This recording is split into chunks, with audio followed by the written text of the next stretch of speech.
Reka nkwifurize kugira ibihe byiza cyane ukomeza gukurikira amakuru n'ibiganiro bitandukanye bitambuswa kuri uyu muyoboro wacu Kinyaga TV Show. Mba nitwa Ivan Umuhoza nk'uko bisanzwe, tugenda tugaruka kuri byinshi bitandukanye mu byagarutsweho cyane mu makuru n'ubundi nk'uko bisanzwe. Niba utarakora subscribe ni byiza yuko wayikora kugira ngo tujye tubana umunsi ku wundi. Mu mwanya w'amakuru yo kuri uyu munsi w'itariki ya 30 kwezi kwa gatatu 2024, reka duhere mu gihugu cy'u Burundi. Mu makuru yakomeje kugenda agarukwaho cyane mu bitangazamakuru bitandukanye. Perezida Ndayishimiye n'umugore we bahetse umusaraba. Ni Perezida Evariste Ndayishimiye w'u Burundi kuri uyu wa gatanu mutagatifu yagaragaye ahetse umusaraba mu rwego rwo kuzirikana ububabare bwa Yezu Kristo. Uyu mukuru w'igihugu cy'u Burundi yagaragaye ahetse umusaraba ubwo yari yifatanyije n'abakristu gatolika bo mu gihugu cy'u Burundi. Amafoto Presidansi y'u Burundi yashyize ku rubuga rwa X yerekana Ndayishimiye n'umufasha we Angeline Ndayubaha bahetse umusaraba ubwo bifatanyaga na bamwe mu bakristu gatolika mu mutambagiro w'uwa gatanu mutagatifu. Ndayishimiye asanzwe ari umugatolika wamaramaje ndetse akunze kugaragara kenshi yifatanyije n'abaturage be mu bikorwa by'amasengesho. Uyu mukuru w'igihugu kandi akunze gushimirwa kwicisha bugufi cyane bitandukanye n'abandi bakuru b'ibihugu na bagenzi be bo hirya no hino ku isi. Ku rundi ruhande cyakora Ndayishimiye akunze kunengwa kuba mu myaka hafi ine amaze ayobora Burundi nta kintu kigaragara arakorera abaturage b'igihugu cye mu rwego rwo kubafasha kuva mu bukene. Muri iyi minsi abatemera imitegekere ye baramunenga kuba imbwirwaruhame ze zisigaye zibanda cyane ku byo kurya, nyamara yakabaye asangiza abarundi ibitekerezo bizima byagatumye imibereho yabo ihinduka. Mu yandi makuru kandi reka tugire gutya twerekeze mu yavugwa mu Rwanda. Mbere y'umukino wahuje Gorilla FC na Police FC, imodoka yari iparitse hanze y'ikibuga yabuze feri tobora urukuta rw'ahicara abafana yinjira muri Kigali Pele Stadium. Ni byabaye kuri uyu wa gatandatu w'itariki 30 Werurwe 2024 ubwo hari hagiye kuba umukino w'umunsi wa 25 wa shampiyona y'u Rwanda. Ibisanzwe imodoka y'umunyamabanga mukuru wa Police FC CIP Umutoni Claudine yari iparitse mu gice gikunda kwicarwamo cyane n'abakinnyi cyegereye imyanya y'icyubahiro. Iyi modoka bishobora kuba yari iparitse nta feri yo guhagarara umwanya muremure ifite, yamanutse inyura mu muryango unyuramo abafana uturutse ahaparika imodoka. Yamanutse igera hafi y'ikibuga ariko ntiyinjira mu kibuga kuko yahise igonga inkingi imwe mu zifashe igisenge cyo mu mwanya w'icyubahiro. Iyi mpanuka ntiyahagaritse umukino kuko abaye ndetse uranarangira aho Gorilla FC yaje kubitsinda Police FC ibitego 2-0. Ngaya amafoto rero nguko uko byari bimeze. Reka tuve kuri iyo nkuru twerekeze mu yandi avugwa. Perezida wa Repubulika ya Demokarasi ya Congo Felix Tshisekedi yongeye gutangaza ko ateganya gutera u Rwanda. Perezida Felix Antoine Tshisekedi wa Repubulika ya Demokarasi ya Congo yongeye gutangaza ko muri gahunda afite harimo gushoza intambara ku Rwanda mu gihe imbaraga za diplomasi zitabajwe mu gukemura amakimbirane ari hagati y'igihugu cye narwo ntacyo zaba zigezeho. Mu kubaza umwaka ushize nibwo Tshisekedi wiyamamarizaga kuyobora Repubulika ya Demokarasi ya Congo ye ya kabiri yari yijeje muri manda ya kabiri yari yijeje abanyekongo ko ateganya gusaba inteko ishinga amategeko uburenganzira bwo gushoza intambara ku Rwanda mu gihe ingabo zarwo zaba zikomeje gufasha umutwe wa M23.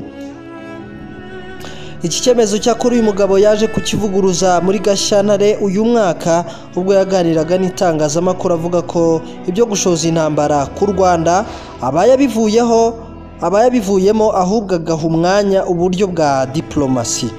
Perezida Tshisekedi mu kiganiro aheruka kugirana n'ibitangazamakuru birimo Le Monde yavuze ko gahunda yo gutera u Rwanda ikiriho.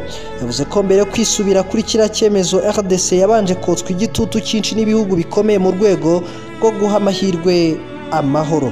Perezida Tshisekedi yavuze ko kuba yarahisemo guha umwanya diplomasi bitavuze ko ari ukubera ko ari umunyantege nke, ahubwo ari ukubera ko yizeye ko hari umusaruro izatanga. Yavuze ko uwo musaruro nuramuka utabonetse azatera u Rwanda kuko afite ubushobozi bwo kubikora. Kandi yagaragaje ko u Rwanda atari rwo rwonyine ruri inyuma y'ibibazo byugarije igihugu cye, avuga ko rufite abandi bafatanya nubwo yirinze kugira undi ashyira mu majwi.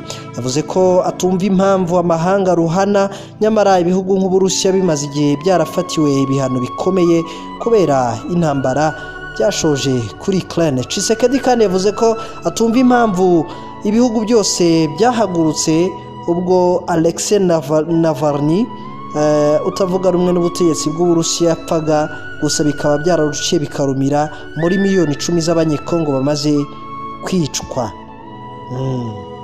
Akaba yikomye ibihugu by'Uburayi avuga ko iyo Perezida Paul Kagame yabisuye yemererwa gutambuka ku itapi itukura aho kumuhana, agaragaza ko byanze bikunze hari ikibyihishe inyuma. Hanyuma rero reka tugire gutya twerekeze mu yandi makuru.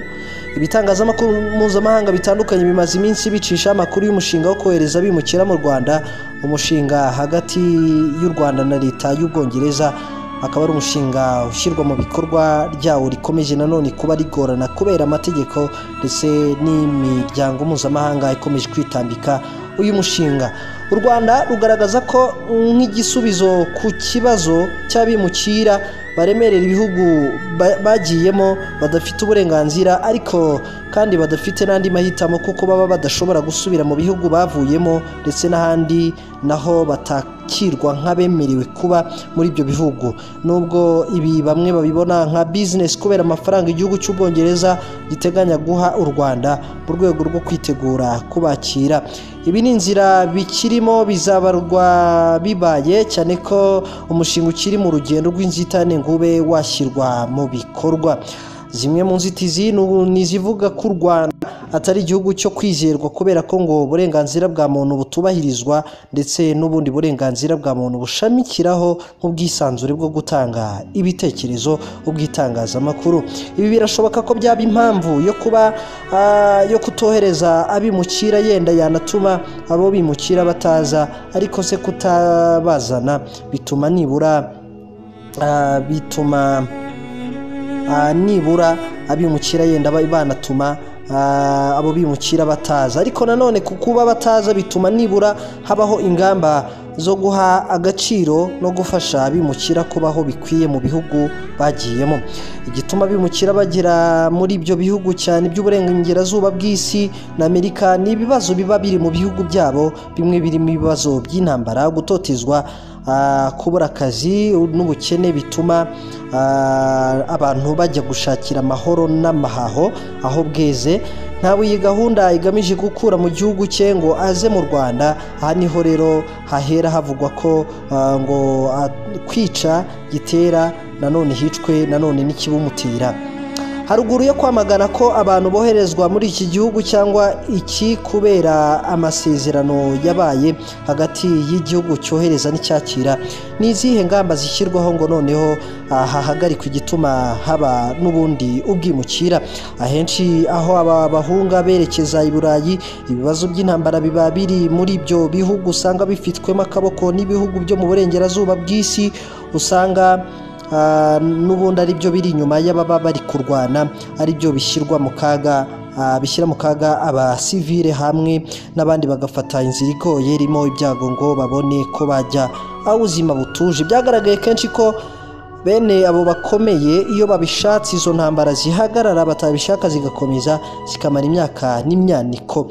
Niba aribo rero gatera cyangwa se gitera cyangwa se benyegeza umuriro w'izo ntambara, niba banashaka kuko ubwimukira bugabanuka, dore ko guhagarara byo bidashoboka, bafata iya mbere mu kureka gutiza umurindi n'ubundi intambara n'imidugararo itera abantu guhunga ubukene bituma birangira babagannye. Urugero rw'aka kanya cyangwa se urugero rwa hafi, umutekano muke uri mu bihugu nka Sahel watewe mu buryo butaziguwe n'ihirikwa rya Muammar Gaddafi perezida wa Libya aho ibihugu byo mu burengerazuba bw'isi na Amerika byafashe intwaro bikamurasa bikamuhirika ariko hagakurikiraho ikwirakwira ridasanzwe ry'intwaro mu mitwe myinshi yahise ivuka ikagukira mu bihugu byo muri Sahel aho kugeza ubu idahwema guteza umutekano muke mu gukura abantu mu byabo. Ibi rero bitera intambara zidashira, ni nabyo bitera abantu guhunga no kwimuka bashaka kujya aho bakeka ko ari amahoro arambye ndetse babonera ubuzima bwabo. Raporo nyinshi zagiye zigaragaza ko hari akaga bajyayo bahura nako, zivuga ko ubwabyo kugira ngo umuntu afate icyemezo cyo kujya ajye kuba umwimukira afate n'urugendo atazi, yagiye agenda yishyura abatazi, aho rimwe na rimwe bisaba imiryango guteranya amafaranga ngo ihe abo bagiye, cyane ko bamwe baba bwibwira bati nibagerayo bazatwibuka natwe badutunge, nyamara bamwe ntibanagerayo bapfira mu nzira cyangwa se bakicirwa mu nzira. Uretse rero iby'ubushomeri bwabaye karande mu bakiri bato, abarangije za kaminuza nayo ni impamvu ituma bamwe bavuga bati reka tujye gushakishiriza iyo, nubwo ibihugu byo mu burengerazuba bw'isi bidafite inshingano zo gutunga ibihugu abimukira bavamo ngo bibone ko bihaza abo bakandida mu kubijyamo, ariko mu mikoranire byafasha mu ihangwa ry'imirimo ituma hatabaho kujya kwifuza kujya iw'abandi, rimwe na rimwe nta n'icyo ujyanyeyo utanga nk'umwihariko urusha abo usanzeyo. Ibi rero ngo mbere yo kurwanywa gahunda yaganiriweho ngo igihugu runaka nk'Ubwongereza gifitanye n'u Rwanda cyangwa se ikindi gihugu, ni ngombwa kurebwa ku gituma abantu bava aho bava baza aho bajya. Ni ngombwa gufatanya mu kurwanya ikibazo, kuko ikibazo kivukiyemo ntikigira ingaruka cyangwa se uburemere ku gihugu kimwe. Ni na ngombwa niba uvuganira uburenganzira bwa muntu kubwira ibyo bihugu bikomeye byo byigaragaza nk'ubwami bw'uburenganzira bwa muntu gufata iya mbere bakabwubahiriza, bakira abo bimukira kuko nabo ari abantu abakeneye kubaho kimuntu. Washinja uti igihugu kikubwiye ko kigiye kwakira bimukira kutubahiriza uburenganzira bwa muntu, wowe wita intangarugero mu kubwubahiriza utabikoze. Isi yabaye umudugudu rero, ibishashi bivuye ku nzu igihugu gihiye bikongeza n'iziri hafi, bigatera abari hirya kwakira abahishije inzu, ariko n'uwo mutwaro ugira ingaruka z'ako kanya n'iz'igihe kizaza kuri bose. Kubaho rero ni ukubana. Ngaye nguko rero reka tugire gutya dusoze amakuru yacu twerekeza muri Afurika y'Epfo. Komisiyo yigenga ishinzwe amatora muri Afurika y'Epfo yavuze ko wahoze ari perezida wa Afurika y'Epfo Jacob Zuma atemerewe kwiyamamaza mu matora ataha. Mu kiganiro n'abanyamakuru cyabaye kuri uyu wa kane, aho iyi komisiyo yavuze ko yanze kandidatire ya Bwana Zuma mu matora yo kwa 29 Gicurasi 2024. Muri Nyakanga 2021 kandi Bwana Zuma yakatiwe igifungo cy'amezi 15 azira kutubahiriza icyemezo cy'urukiko iperereza ku birego bya ruswa ku butegetsi bwe kuva muri 2009 kugeza muri 2018.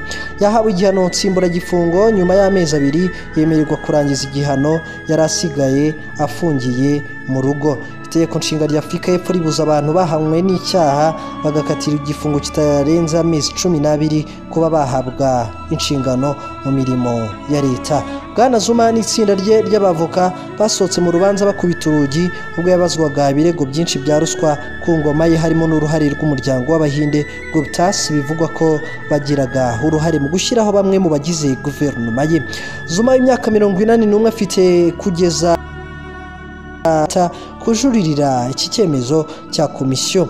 Ubu Zuma ari mu isura y'ishyaka rishya rya politiki, ishyaka ryitwa Umkhonto Wesizwe mu magambo ahinnye yiswe MK.